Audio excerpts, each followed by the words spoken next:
Good morning, good afternoon, and good evening, wherever you may happen to be, and whether you're watching live or archived. And welcome to another in our Transmission Talk Tuesdays. Today, we're going to have some fun. We're going to talk customer service. This is your chance to tell us what we're doing right or tell us what we're doing wrong. On the front lines, we've got a couple of our service techs here with us today, so we're going to have a little bit of fun.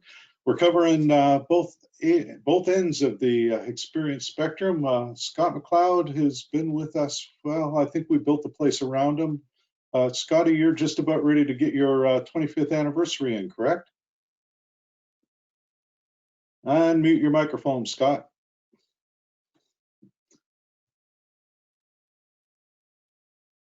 There, we got technical difficulties already, and we haven't even gotten warmed up. All right, there we are. All good now. There we go. Too many buttons, not enough brain cells.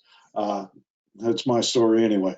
Now, Adam Middlecoop is, I think, our newest service guy, and there we go. John Antonook made a good point. Adam could probably give Scott some technical support. Oh, yeah. Adam. There, so I want to thank both of you for taking the time to come in today. I know you're both fairly busy. I mean, we like to say that we don't get a lot of calls, but the phone does ring on occasion. And this is where we have some fun. So I see John Antonook's giving greetings from Alaska. One note before we start, Eric Skase made a really good point. When Ed created the cover slide, you notice how quick I throw Ed under the bus instead of taking the blame myself, even though I proofread it and created it all. We spelt Adam's name wrong, and I apologize for that. Adam shed a tear when we discovered it earlier. So I'm still the new guy. That's it. That's it. See, not having seniority, it comes with a penalty, I guess. So we're going to talk about a bunch of things. Before we start, there are the usual housekeeping items that we always have. Number one, ask questions. These are meant to be round tables. This is where you folks listening, we want your experience, suggestions, and ideas. There is the little question window. You can type in your questions there if you want to, and I'll answer them on the fly. Or if you see the little hand waving icon over where it's near where it says audio set up on the screen, you can click on that and I'll get a video of an image of that on my screen, and we'll unmute your mic and we can do it in person. I ask you to be as nice as possible to these guys. Remember, someday you may need one of them to help you get back on the air. We're really fortunate at Nautel, so just to give a little backstory, and I'll give you the agenda first. So we're going to have a little discussion amongst ourselves, and then we're going to hit topics. The way we've been running these is I'll throw up 3 or 4 topics. We'll touch on them. We'll talk a little. We'll open the floor up to any comments or questions or concerns or criticisms or anything you may have in the audience, and we'll play with it from there. So we'll have a whole lot of fun.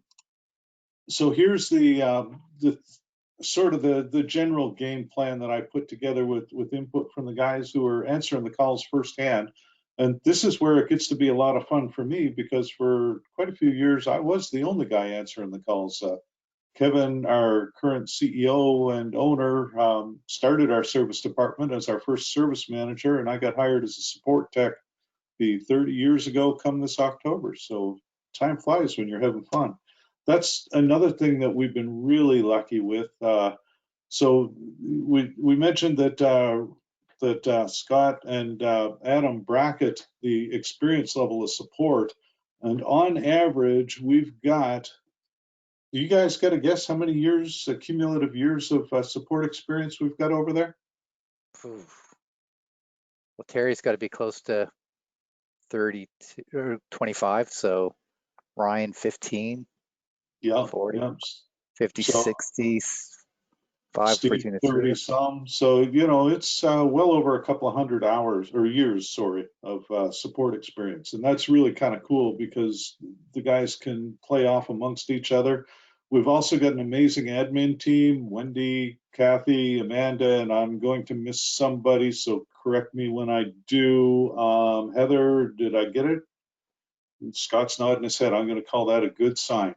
And I mean, they're the ones that you got a parts order, you need an RMA, stuff need a trip scheduled, coordinated, anything like that. They're the ones that make the magic happen behind the scenes. So a lot of what we do requires getting a lot of information from the folks in the field. And this is where the support calls, where the triage process and how we do things are critical. As we go through this, the other thing we're going to do, we may or may not tell a couple of war stories. As I look through the list of people here, I've been to transmitter sites owned by one or two of them. Yeah, I don't think I'm going to tell any stories about anybody on the list, so you're probably all safe there. But we'll have a little bit of fun. And I know Scott's got a few war stories. I know Adam's got more than one or two. So yeah, we'll try to keep it entertaining. So first thing first, how many, now you guys take the calls. Adam, how many times have you gotten a call that started with, I'm on my way to the site, we're off the air, what's wrong? It's at least once a month, probably. And what's the answer? What alarms do you have? There you go. In order to troubleshoot anything, we need to know first off what we're troubleshooting. And if you're not in front of it, it's hard. Now, these days with the user interface, of course, if you're logged into the AUI, then you can do a screenshot, email that over, or throw it up any other way on it's a download link, and we've got something we can play with. So Scott, I've got a list of things there. Is there anything I missed as far as things you like to get when you get that initial phone call? I mean, transmitter model and serial number is critical because for any transmitter, we may have 4 or 5 different revisions, and you don't know what parts are in it until you know the exact revision you're dealing with. But as a general guideline, what do you like to hear when you first answer the phone? I mean, So, beyond hello. right. So certainly a description of the problem and the operating state of the transmitter. And a lot of times people call and they don't have the transmitter model, and that'll be fine for us to help troubleshoot as long as we know the model type, the VS1 or a FM8. And we can help troubleshoot it certainly without the model number. But if we start getting into, you know, the different components in the transmitter for troubleshooting, or we need to ship parts, we definitely need the transmitter model and serial number. So if that can be provided up front, that saves us a lot of time. Right. And I threw in contact number and email just because on the rare occasion, especially with cell phones these days, if you get disconnected, it's nice to be sure you've got a way to get back in touch with somebody. And if you have to send any parts, you definitely need the contact name and cell number to ship any parts other than the ship to address. Yep. And so I'll touch on this in a moment, but the other critical thing, if you're sending something in, please make sure that you put a return address on there. I know back when I was doing support, we had, I think our record was 3 years. We had something sitting on a shelf with nobody calling to say, hey, where's my whatever? I think it was a battery charger for a nav beacon. It'd come in for repair, no return address, no nothing, not even a copy of the waybill on it by the time we got it. So it was interesting. Oh, Marco Aridi makes a good point. Call letters. If you've got, we're starting to rely less on those because they do change a lot. But call letters definitely in North America are a good one because for the most part, you can usually find, you know, if you've got this set or the previous set of call letters, we do have something we can work with. The less you have to make these guys hunt for stuff, the faster they can help you out. I borrowed one of Scott's slides for this, so I'm going to let him address it. So in the beginning, there were lights, and I see you've got a interesting blend of AM and FM there, going back to 1984, roughly. Yeah, so certainly troubleshooting the older style transmitters is much different than troubleshooting anything that has come out with even a UI, not just necessarily a AUI. So, you know, the V series FM transmitters have a UI now, but the older ones had lights. And when we troubleshoot, we'd ask, you know, what's the transmitter type? What's the serial number? And then what are the alarm lights that are on? And then we would troubleshoot based on the lights. But that has certainly changed. The lights mean very little now. Yeah, well, the lights these days are more a general indicator, and they will steer you to the area that you need to be. And Exactly. so Adam, if you get a call from somebody with like a NV5LT, for example, where you've got a fairly limited display on the front, how would you work it? Well, for me personally, for anything newer than V, I just ignore those lights and just say, view status, view alarms, tell me what it says in words. VS in particular, those lights don't help too much because any alarm that comes in is going to change the color of that exciter light. So if you have a red exciter light, you're somewhere between no LAN connection and on fire as far as what's going on. So yeah, always, view status, view alarms. If you've got a display like the V and the XR show in there, if the status word is on the screen over that middle button, hit that, see what's in there. Anything with an AUI, hit the status button down at the bottom. It's always easier to read words than try to guess what a vague light is trying to tell you. Right. And the great thing about the newer boxes is, I mean, they'll take you right down to monitoring power supply temperatures and individual fan speeds. So, I mean, they can tell you specifically power module 4, amplifier 2 down or whatever, so it's pretty cool like that. Oh, there's no Oh. doubt that troubleshooting the new transmitters is much easier than troubleshooting the older transmitters. Oh, so your job got easier. You're saying we can reduce your pay, right? No. No. Wait, you're getting paid? Oh, shoot. There we go. We just totally ruined it for the new guy again. So the other thing that happens a lot is folks will call in for a quote, and this is something I know going back to when I was in tech support, you get somebody calling, they'd say, I know the Nautel part number, and they give you a part number and you ship the part, and they call in, it's like, this isn't the part I wanted. So this is why in this one I put, the part number, but ideally tell me what transmitter you're looking at and what where the part is. Like, I need this amplifier card and this power module in this transmitter type thing. So the better you can paint the picture, and like Adam said, it's easier to use the words. The better you can tell us what it is you need, the faster we can get it. And this is something that's changed. I know a lot of folks over the years growled quite a bit that because it used to be that when you called in for a support call, you always went to one of the admins, and they don't have the tech knowledge, so they had to figure out who you were to start a service ticket for the guys on the front line to get the call. And so, Adam, you've done quite a few things have changed there. How so? What's changed there? Yeah, so now emails, when they come in, they're still bounced through the admin team first. But yeah, if you call the 800 number, it's going to bounce to whoever of us techs has been waiting the longest for a call. So if that comes through the regular queue, or if you have pick the off-air option, the exception would be after our normal working hours, it'll bounce to an answering service, which will then contact whoever's on call, and then they'll call you. But for normal working hours, you'll always get right to someone who can help you once they figure out who you are and what's going on. So again, the best information. And one of the things I tend to tell people when I'm doing a maintenance type presentation is one of the coolest things you can do to make your job easier is keep a little spreadsheet or a Word document or a PDF, whatever, of the serial numbers of all the equipment you've got. And that way, when you're reaching out to a manufacturer, whether it's us or Burke or whoever, you've got that information right at hand.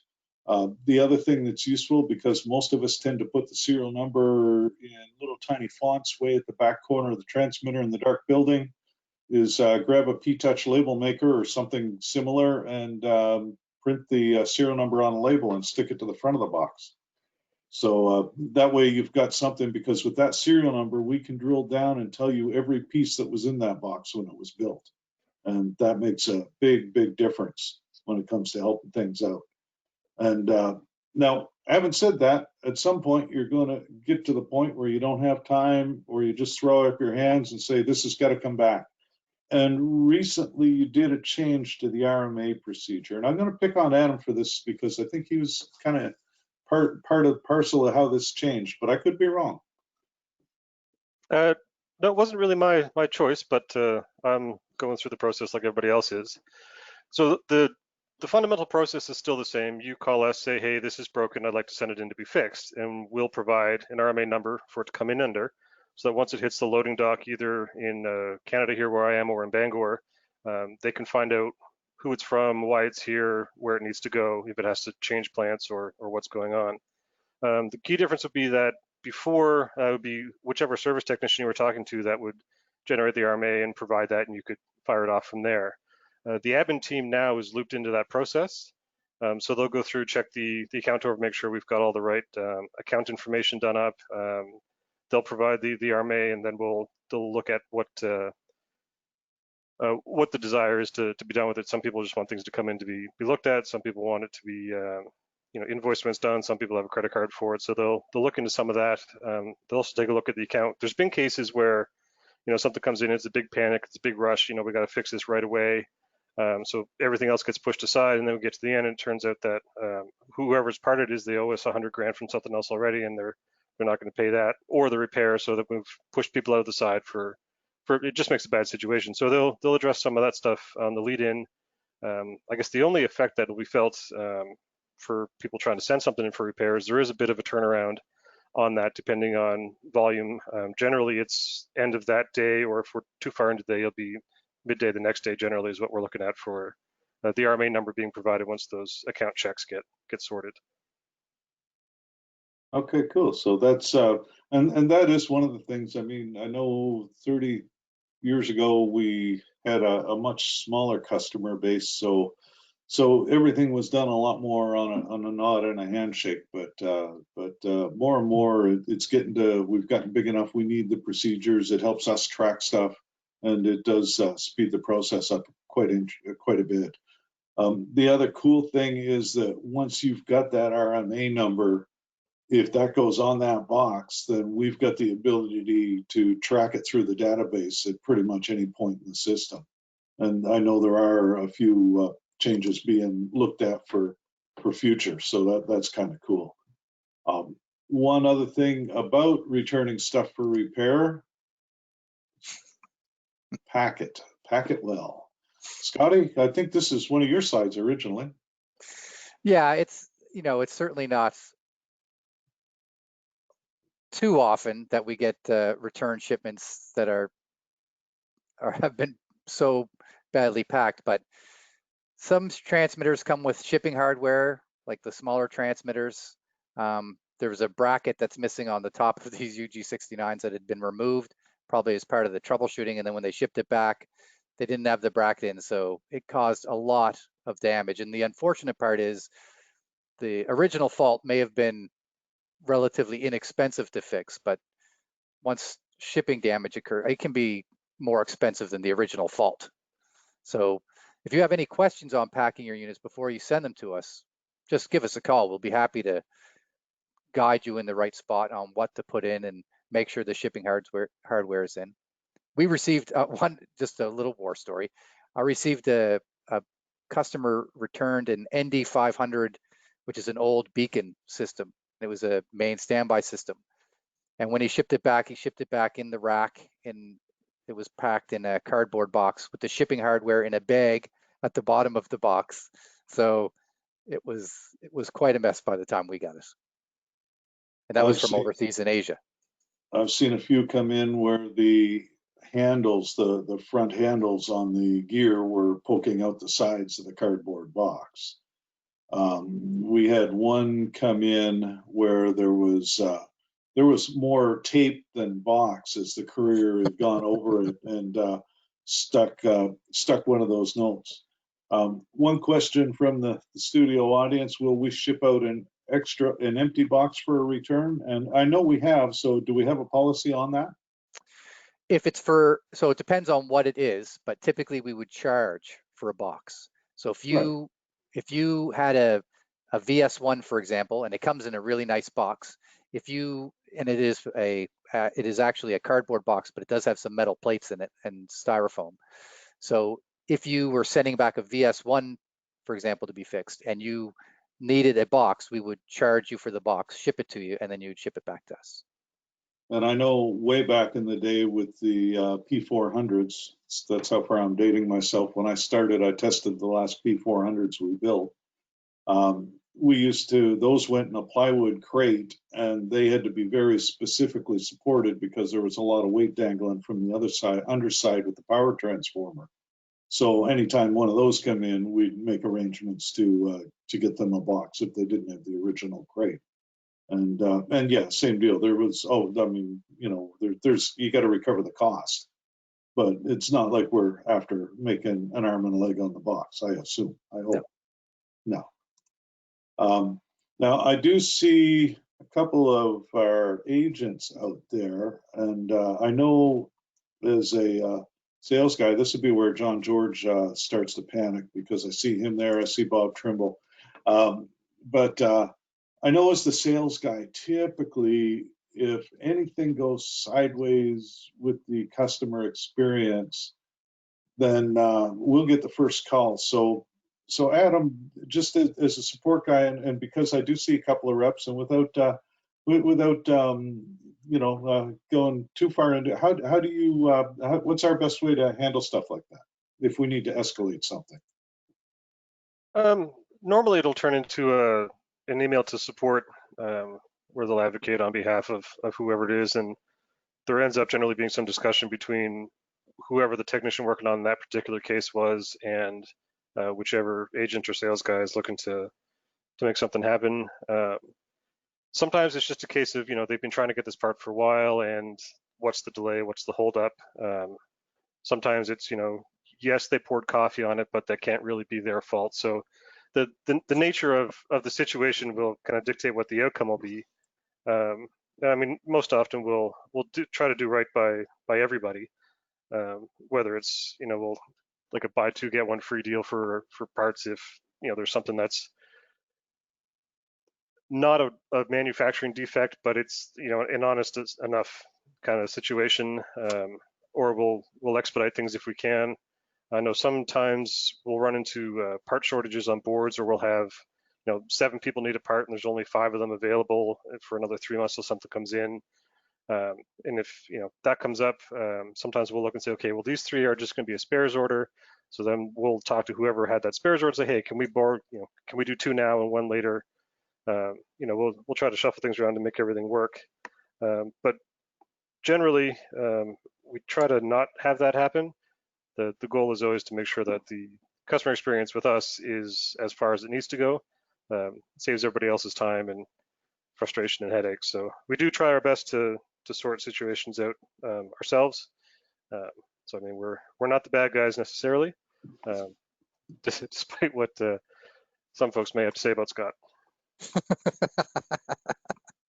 Yeah, when you've been there the longest, you do tend to make some enemies here and there. But I'm sure there are people that, as one of my reps used to say, I'm sure there are folks that don't like the way I part my hair too. Now, Scott, yours has gone back a little, buddy, since I first met you. Yeah, there's no worrying about parting it anymore.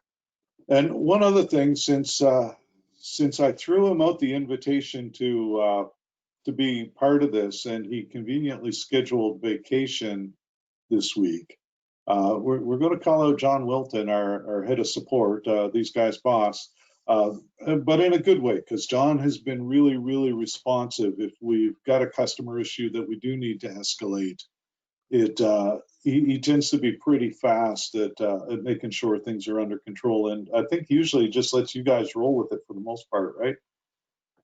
Generally, yeah. I've had more than a few conversations where we'll say, hey, what's going on with this guy? And then we'll talk through the whole situation. And it might be that we're waiting on a part, or it might be that, it's just a series of unfortunate events has conspired against everybody. Stars misaligned, or, Mercury's in retrograde, or what have you.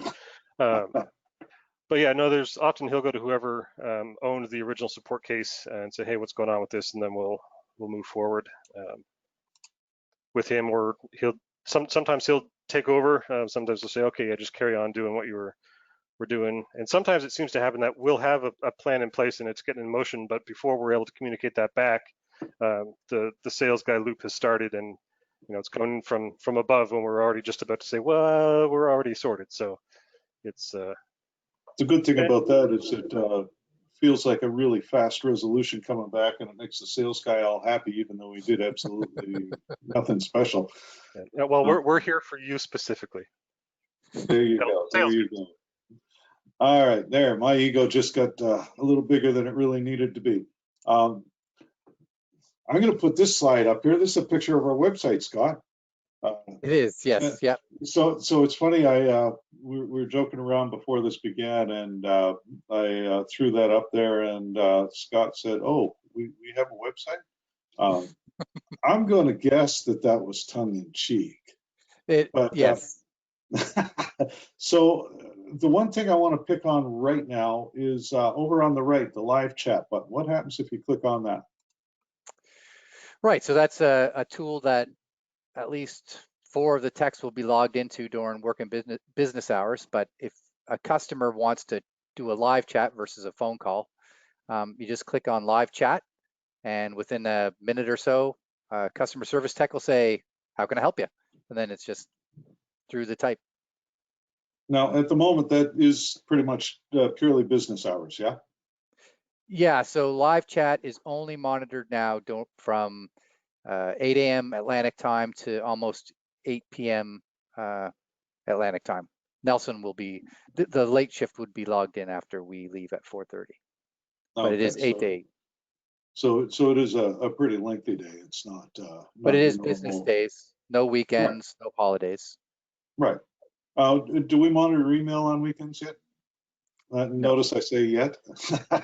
no, the support box is only monitored from Atlantic time, 8 a.m. to 4:30 p.m.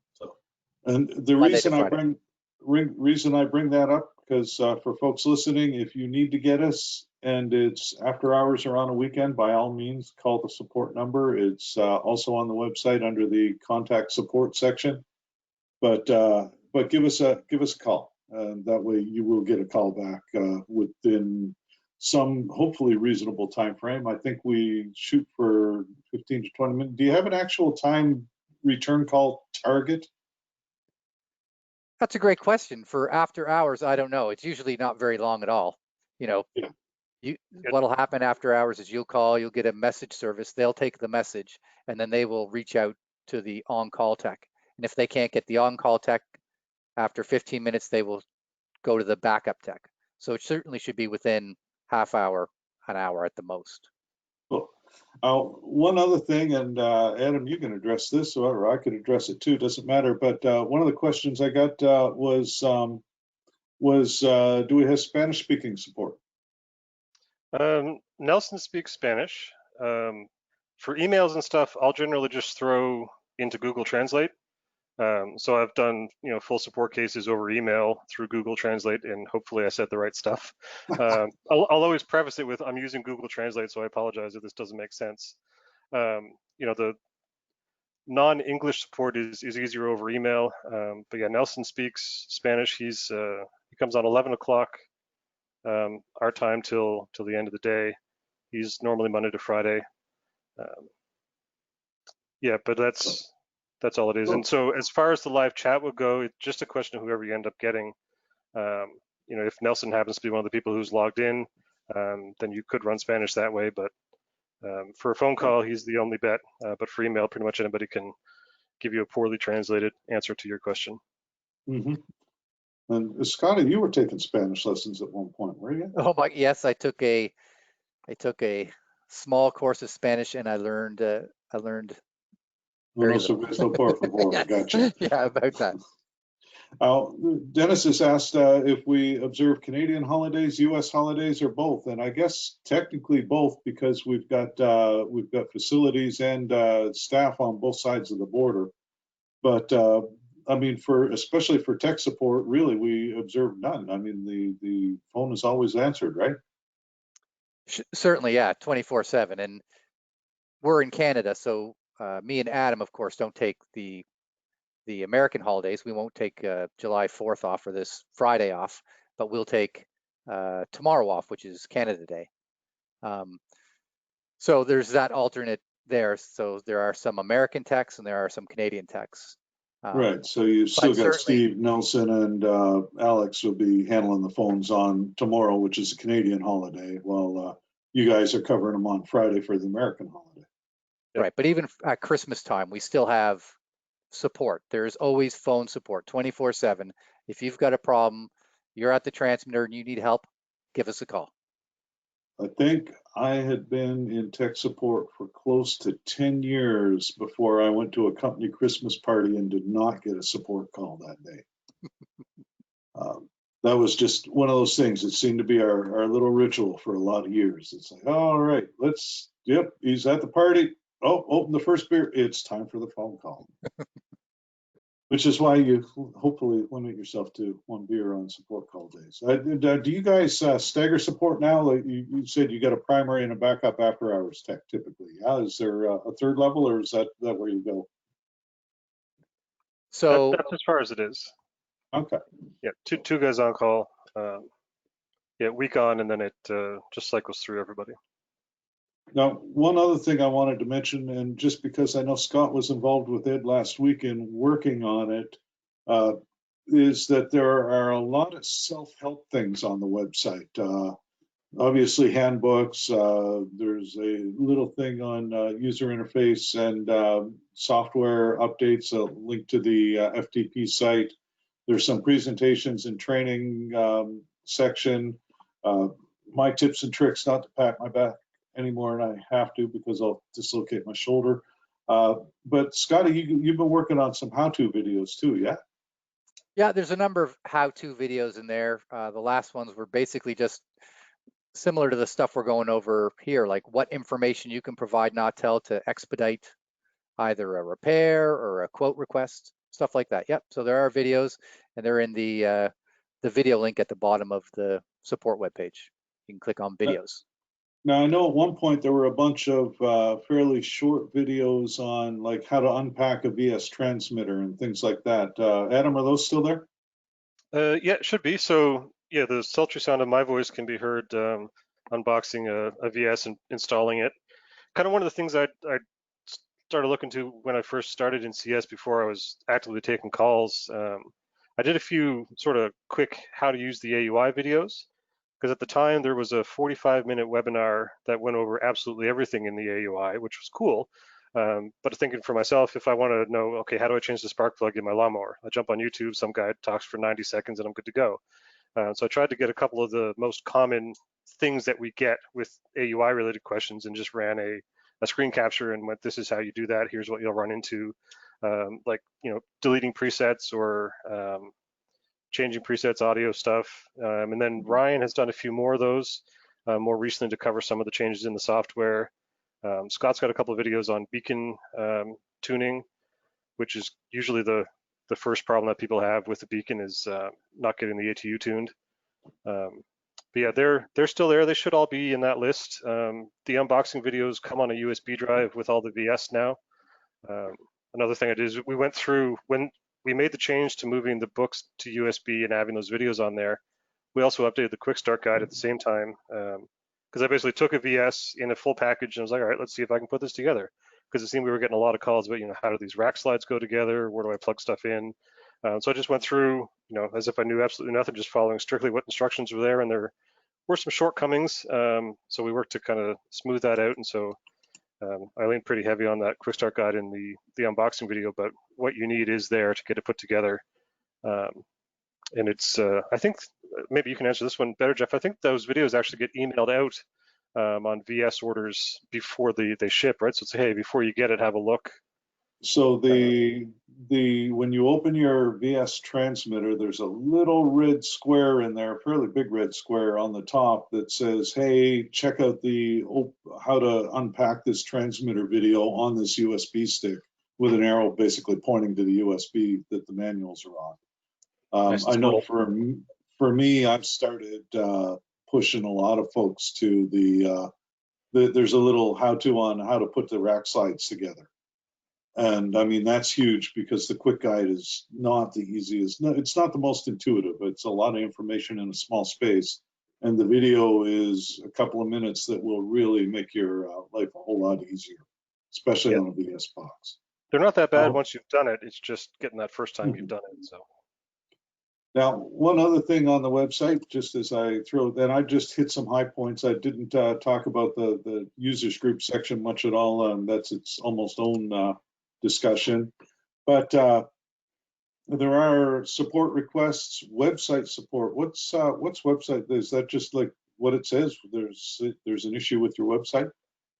And I'm going to pick either one of you because that's one that I hadn't seen until this morning. that makes two of us. Yeah. There you go. And then obviously a parts quote request and an RMA request, because as we said, the RMA procedure is changed a little bit, and this helps to streamline it. One other thing that is not here specifically, but if you reach out to through the support request or not to support at nautel.com, you can get a quote for a field service visit. Yeah.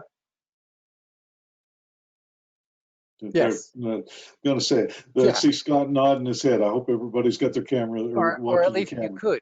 you could when we were able to travel. And me and Adam Well, are two of the bigger travelers in the company. We can't wait till that starts again. I hear you there, my friend. Yeah, once they open the borders, I'm booking a flight. I may not have anywhere to go, but I'm going. So I know before Adam came along, Scotty, you were like the record holder for Yes. finding yourself in the most inconvenient places. What's the I'm gonna a two-part question. So what's the farthest you've gone and what's the weirdest you've gone? Oh, farthest? I don't know. Well, Australia. You've been to Australia too? Okay, Yeah. now that's it. I'm done with this conversation. I've been trying to get there for 30 years. Yeah. So, okay. And you spent some time in Myanmar too, doing some nav stuff. Yep. Yeah. And Myanmar had a AM transmitter too. Okay. And I know for me, it's India. 5 trips in 4 years was probably my collection.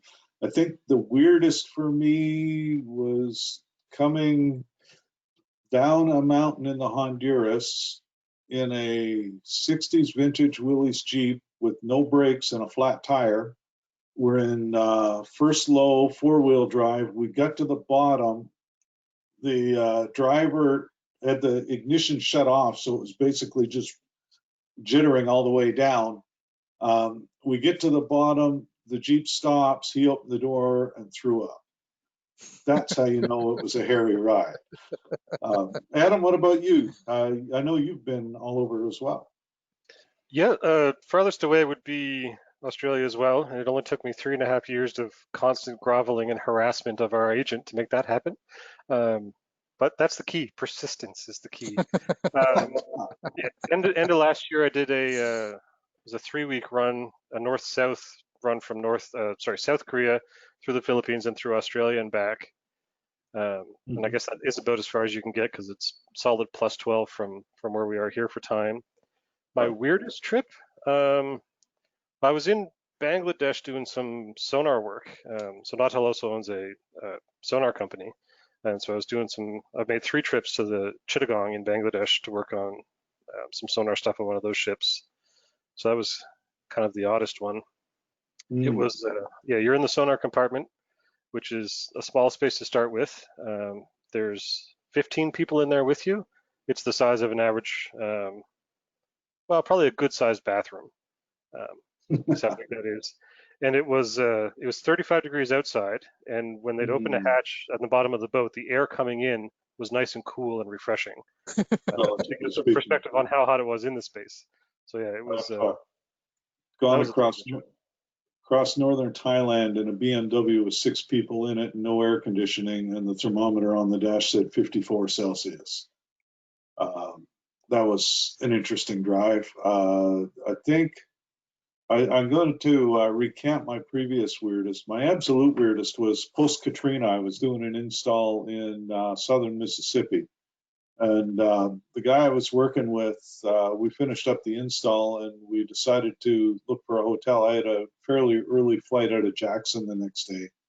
So we headed up the interstate looking, and we started stopping at every exit looking for a hotel. And of course, they're all booked solid. I mean, to the point where you'd pull up the hotel, there'd be a piece of loose leaf on the front door with no rooms available. And so we're going along, and every exit we tried this, we bypassed one because it had neon pink sign, hourly rates, and rubber sheets prominently listed. And we ended up throwing a couple of foam pads and sleeping bags in the back of his pickup in a parking lot of a church in Jackson, and slept in the back of the truck that night. So you do get some interesting hotels too. I mean, I'm sure you both had one or two with a bullet hole in the window. I know I've had a few. So it's fun times. Now, on the reaching out, I got to move the webcams for a moment and flick back. Is there anything else that that you guys can think about as far as when folks are trying to get in touch with you? Is there anything they should be thinking about? Let's clarify serial numbers. We want the serial number of the transmitters. I know often I'll get a call and someone will give me the serial number of a specific board or power module. When you're calling us, we really want the serial number of the transmitter so we can get the overall transmitter information. Right. And because that way we can drill down through the work orders and find all the components that are in it. Yep. Jeff Wilson, our West Coast sales guy, asked if you could look up the serial number. And I guess the short answer is if you've got a viable call sign, you can, but Correct. It slows the process down quite a bit. Whereas if you type the serial number into the search field, you know exactly where the transmitter is. We use the call sign to get the serial number. I mean, that's right. What I do. When a customer tells me the call sign, I will look it up in the system, and if there's the asset is associated with it, perfect. And then we'll go from that serial number. But yeah. Sometimes it's not, and that causes the problem. And Jeff, I'll give you one example of this. If you have a AM translator, so the guy's calling with a VS1 or VS300 question on the translator, he won't know the call sign of the translator. He'll know the call sign of the AM. But unless they were associated when you built the opportunity in the system to begin with, then the support guys are out of luck right off the bat. Yeah, and speaking of VS, there's a lot of those that tend to float around as spares. So you know, you have a bunch of little VS sites, and they'll just pull one out, put another one in. So what was WABC one day is WDEF the next day. So a lot of times for VS, we can't keep track of the call signs. So serial number is always your best bet, because that gets us exactly to that transmitter. So even if it's somewhere completely different, if it's been sold 400 times, we can still get the information on that exact box.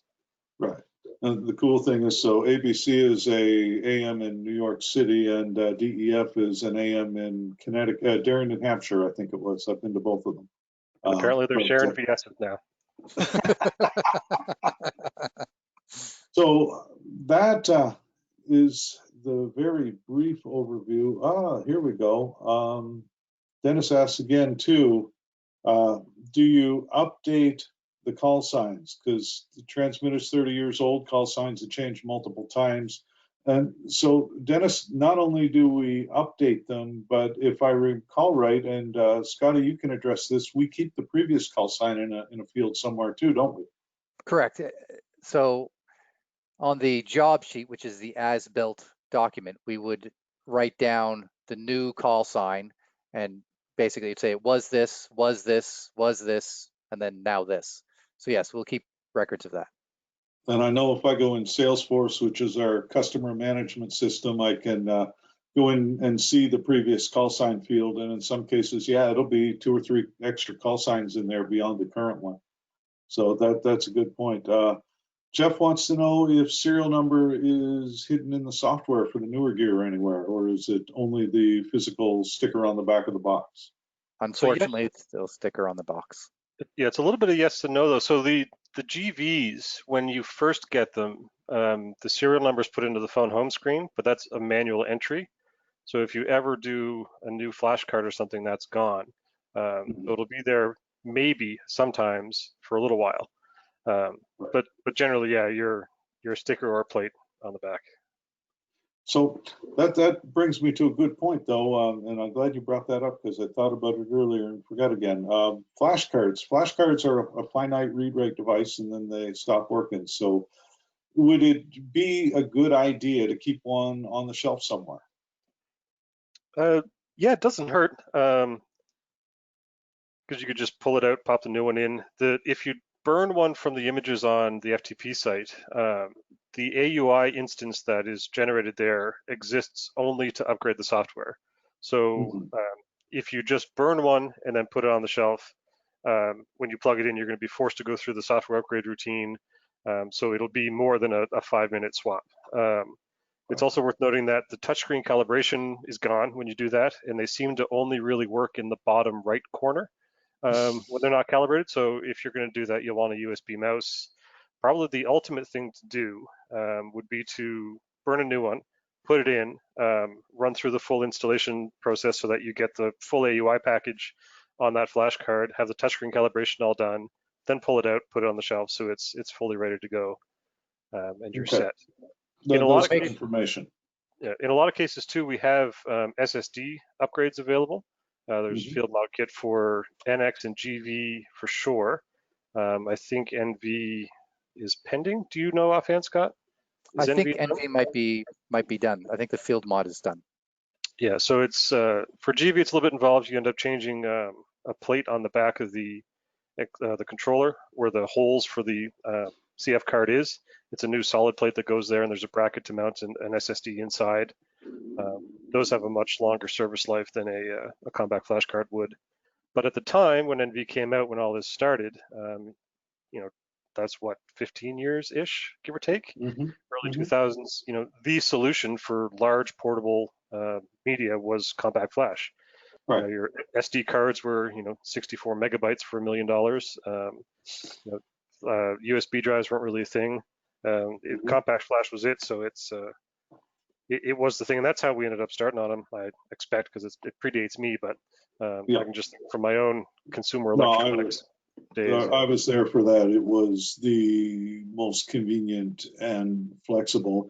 Now, Marco makes a really good point here. He on his NV and NX transmitters, he says he changes the flash cards every time he does an update.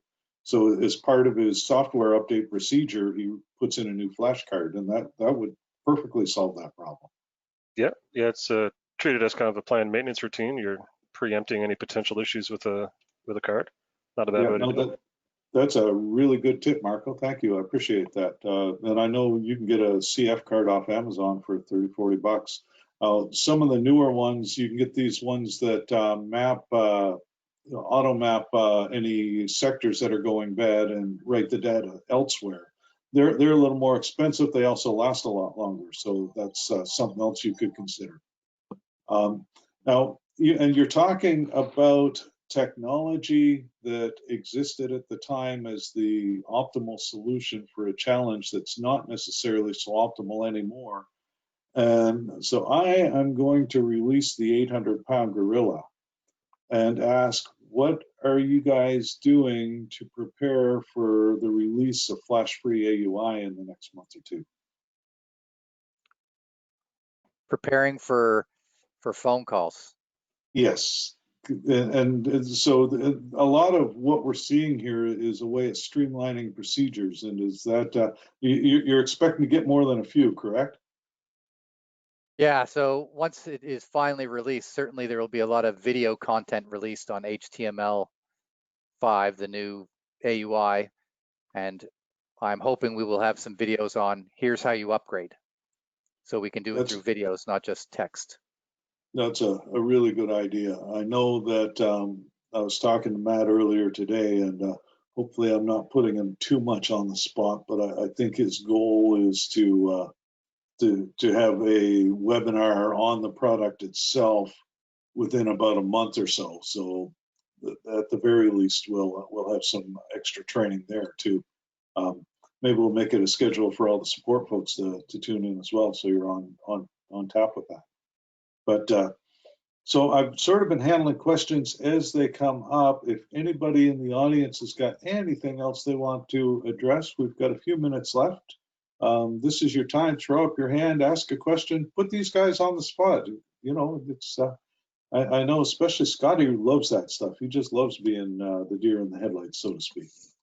So, and I don't know Adam as well because, you know, he's only, again, 5 years old, relatively speaking. He's still the new guy, but give him another 10 or 20 years and he'll be just as jaded, and if not already there.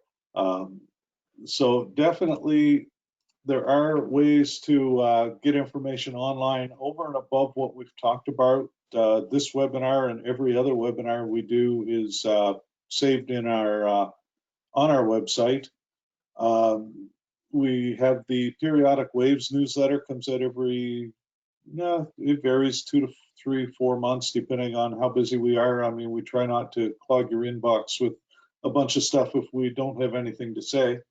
And then we've got the YouTube channel, and there you can find all the webinars and also a whole bunch of things along the lines of the, you know, how do I do this videos that Adam was talking about earlier. So, you know, we try as much as we can to get that stuff out there. Now, here is the big thing. Here's my ask for everybody listening. If there's anything ever that you think we could be doing better, or if there's any resource that you think that we could provide, maybe it's you're doing something and you're scratching your head going, man, I wish they had a little video on how to do this. Jot a note down, send an email over to support@nautel.com, or send it to me directly. And you know, we'll throw it over and get Adam and Scott creating videos. And I know that Scott especially just loves creating videos. Love it. So, yeah. Now I'm told that by the time that Adam's here, another 4 or 5 years, he'll be gray like you and I are both. So we'll see about that. I don't think this is a high stress job, really. Eric wanted to. Sir, go ahead, Adam. It's only as high stress as you let it be. That's right. That's right. I mean, it's more fun if you have more fun. And Eric did want to pass along his thanks for the patient help from the support folks he's worked with. That's Eric Skates, I think it is. If I'm saying that wrong, Eric, I apologize right now. But I can mispronounce Scott's name, so that's my fault if it does. So there, I got it right. Good. So, folks, it has been a true pleasure. Thank you so much, both of you, for taking your time away from the phones to answer this. Now, here's a question: have either of you been keeping an eye on your dashboards over the past hour to see if you've got any calls stacking up?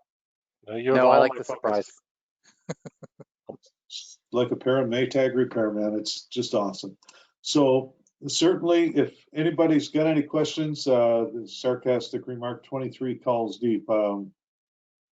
So I remember, again, the support days and the calls per tech. Of course, there was only one tech then, so the calls per tech were about the same, and 23 calls in a day was a horrendous day. I don't think I hit that more than once or twice in my entire career in the support side. But again, thank you very much for coming, and thank you folks for attending. Marco remembers me from tech support. Marco, you remember me from everywhere because I think you've been with us as long as I've been with us, indirectly speaking. For other folks, Marco's from Western Canada, and he's a good friend, and he will occasionally call me out and keep me honest when it's time to make sure that I'm not going a little too far over the edge. So once again, thank you all, and have a wonderful rest of your day. See you, Jeff.